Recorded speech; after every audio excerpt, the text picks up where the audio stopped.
ಮುಂಬೈನಲ್ಲಿ ಭಾರತ ಮತ್ತು ಇಂಗ್ಲೆಂಡ್ ತಂಡಗಳ ನಡುವೆ ಟಿ20 ವರ್ಲ್ಡ್ ಕಪ್ನ 2ನೇ ಸೆಮಿಫೈನಲ್ ಭಾರತ ಇಂಗ್ಲೆಂಡ್ ಎದುರು 7 ರನ್ಗಳ ಅಂತರದ ಒಂದು ರೋಚಕ ಗೆಲುವನ್ನು ಕಂಡಿದೆ.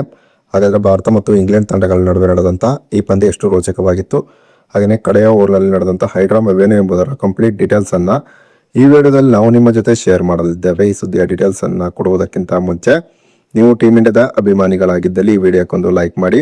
ಹಾಗೆಯೇ ಟೀಮ್ ಇಂಡಿಯಾ ಈ ಬಾರಿಯ ಟಿ20 ವರ್ಲ್ಡ್ ಕಪ್ ನಲ್ಲಿ ಚಾಂಪಿಯನ್ ಆಗಿ ಹೊರಹೊಮ್ಮುತ್ತದೆ ಅಂತ ನಿಮಗೆ ಅನಿಸುತ್ತದೆಯೋ ಅಥವಾ ಇಲ್ಲವೋ ಎಂಬ ನಿಮ್ಮ ಅನಿಸಿಕೆಯನ್ನ ತಪ್ಪದೇ ಕಮೆಂಟ್ ಬಾಕ್ಸ್ ಅಲ್ಲಿ ತಿಳಿಸಿ. ಕೂಡ ಮುಂಬೈನಲ್ಲಿ ಭಾರತ ಮತ್ತು ಇಂಗ್ಲೆಂಡ್ ತಂಡಗಳ ನಡುವಿನ ಸೆಮಿಫೈನಲ್ ಪಂದ್ಯದಲ್ಲಿ ಟಾಸ್ ಅನ್ನ ಗೆದ್ದಂತ ಇಂಗ್ಲೆಂಡ್ ಮೊದಲು ಫೀಲ್ಡಿಂಗ್ ಅನ್ನು ಆಯ್ಕೆ ಮಾಡಿಕೊಂಡಿತು. ಇನ್ನು ಟಾಸ್ ಸೋತು ಮೊದಲು ಬ್ಯಾಟಿಂಗ್ ಇಳಿದಂತ ಭಾರತ ನಿಗದಿತ 20 ಓವರ್ಗಳಲ್ಲಿ 7 ವಿಕೆಟ್ ಅನ್ನು ಕಳೆದುಕೊಂಡು 253 ರನ್ಗಳನ್ನು ಹೊಡೆಯಿತು. ಟೀಮ್ ಇಂಡಿಯಾದ ಪರವಾಗಿ ಸಂಜು ಸ್ಯಾಮ್ಸನ್ 42 ಎಸೆತದಲ್ಲಿ 89 ರನ್ ಅನ್ನು ಹೊಡೆದರು. ಇನ್ನು ಶಿವಮ್ ದುಬೆ 25 ಎಸೆತದಲ್ಲಿ 43 ರನ್ ಅನ್ನು ಹೊಡೆದರು. ಇನ್ನು ಗೆಲುವಿಗಾಗಿ 254 ರನ್ಗಳ ಒಂದು ಬೃಹತ್ ಗುರಿಯನ್ನು ಪಡೆದಂತ ಇಂಗ್ಲೆಂಡ್ ನಿಗದಿತ 20 ಓವರ್ನಲ್ಲಿ 7 ವಿಕೆಟ್ ಅನ್ನು ಕಳೆದುಕೊಂಡು 246 ರನ್ಗಳನ್ನು ಹೊಡೆಯಿತು. ಇಂಗ್ಲೆಂಡ್ ತಂಡದ ಪರವಾಗಿ 4ನೇ ಕ್ರಮಾಂಕದಲ್ಲಿ ಬ್ಯಾಟಿಂಗ್ ಮಾಡಲು ಬಂದಂತ ಜಾಕೋಬ್ ಬೆಥೆಲ್ ನಿಜಕ್ಕೂ ಕೂಡ ಸೆಮಿಫೈನಲ್ ಪಂದ್ಯದಲ್ಲಿ ಒಂದು ಅಬ್ಬರವಾದಂತಹ ಬ್ಯಾಟಿಂಗ್ ಪ್ರದರ್ಶನವನ್ನು ತೋರಿದರು. ಜಾಕೋಬ್ ಬೆಥೆಲ್ 48 ಎಸೆತದಲ್ಲಿ 105 ರನ್ಗಳನ್ನು ಹೊಡೆದರು. ಇದರಲ್ಲಿ 8 4 ಮತ್ತು 7 ಭರ್ಜರಿ ಸಿಕ್ಸರ್ ಸೇರಿತ್ತು. ಜಾಕೋಬ್ ಬೆಥೆಲ್ ಕ್ರೀಸ್ ನಲ್ಲಿ ಇರುವವರೆಗೂ ಕೂಡ ಇಂಗ್ಲೆಂಡ್ ತಂಡ ಗೆಲುವಿನ ಆಸೆಯನ್ನು ಹೊಂದಿತ್ತು. ಕಡೆ ಓವರ್ನಲ್ಲಿ ಇಂಗ್ಲೆಂಡ್ ತಂಡಕ್ಕೆ ಗೆಲ್ಲಲು 30 ರನ್ಗಳ ಅವಶ್ಯಕತೆ ಇತ್ತು. ಇನ್ನು ಕಡೆ ಓವರ್ನ ಟೀಮ್ ಇಂಡಿಯಾದ ಪರವಾಗಿ ಶಿವಮ್ ದುಬೆ ಬೌಲಿಂಗ್ ಮಾಡಲು ಬಂದಿದ್ದರು.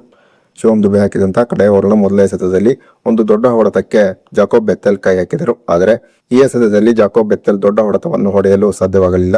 ಬಾಲ್ ಸೀದಾ ಫೀಲ್ಡರ್ ಹಾರ್ದಿಕ್ ಪಾಂಡ್ಯರ ಕೈ ಸೇರಿತು. ಆದರೆ ಇಲ್ಲದ 2 ರನ್ ಅನ್ನ ಕಾದಿಯಲು ಹೋದಂತ ಜಾಕೋಬ್ ಬೆಥೆಲ್ ರನ್ಔಟ್ ಆಗಿ ಹೊರನಡೆದರು. ಹೀಗೆ ಜಾಕೋಬ್ ಬೆಥೆಲ್ ರನ್ಔಟ್ ಆಗಿ ಹೊರನಡೆಯುತ್ತಿದ್ದಾಗನೇ ಟೀಮ್ ಇಂಡಿಯಾದ ಗೆಲುವು ಕನ್ಫರ್ಮ್ ಆಯಿತು.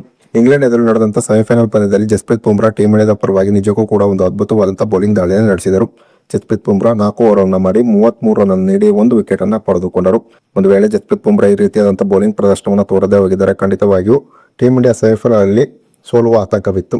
ಟೀಮ್ ಇಂಡಿಯಾದ ಯಾವುದೇ ಒಬ್ಬ ಬೌಲರ್ ಕೂಡ ಒಂದು ಉತ್ತಮವಾದ ಬೌಲಿಂಗ್ ಪ್ರದರ್ಶನವನ್ನ ಸೆಮಿಫೈನಲ್ ಅಲ್ಲಿ ತೋರಲಿಲ್ಲ. ಆದರೆ ಜಸ್ಪ್ರೀತ್ ಬುಮ್ರಾ ಒಂದು ಅದ್ಭುತವಾದಂತಹ ಬೌಲಿಂಗ್ ದಾಳಿಯನ್ನು ನಡೆಸುವುದರ ಮೂಲಕ ಟೀಮ್ ಇಂಡಿಯಾದ ಗೆಲುವಿನಲ್ಲಿ ಪ್ರಮುಖ ಪಾತ್ರವನ್ನು ವಹಿಸಿದರು. ಇನ್ನು ಭಾರತ ಮತ್ತು ಇಂಗ್ಲೆಂಡ್ ತಂಡಗಳ ನಡುವಿನ ಈ ರೋಚಕ ಪಂದ್ಯದ ಬಗ್ಗೆ ನಿಮ್ಮ ಅನಿಸಿಕೆ ಅಭಿಪ್ರಾಯವನ್ನು ತಪ್ಪದೇ ಕಮೆಂಟ್ ಬಾಕ್ಸ್ ಅಲ್ಲಿ ತಿಳಿಸಿ.